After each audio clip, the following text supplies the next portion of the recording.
me tune. Check. Hot man bandit bangwela, me name blood.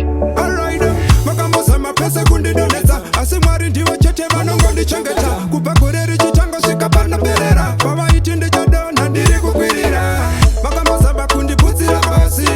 Asimwari wakandi simutira. Bari kusema kundi ponde apasa.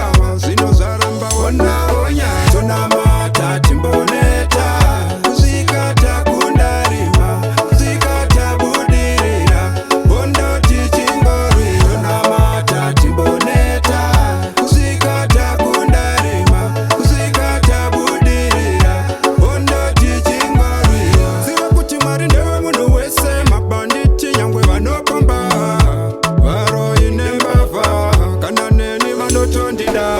Nyangwe mukada kunditumira madzikirira. Ndiri mwana wa Mwari ndinovikirirwa. Nyangwe ukada nditeya ndinodzivirirwa. Ndongodetsa isaka mudzingirirwa. Tona mata timboneta. Kuzikata kundarima. Kuzikata budirira. Bondo tichingori. Tona mata timboneta. Kuzikata kundarima. Kuzikata budirira.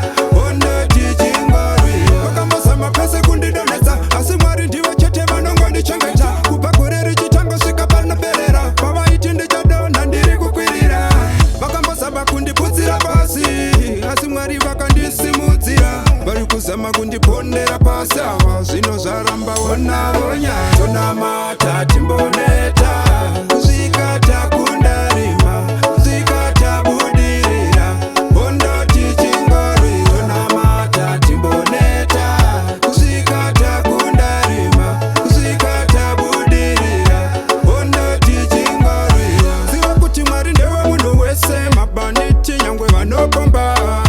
Varo ine mbava. Kananeni vanotondida.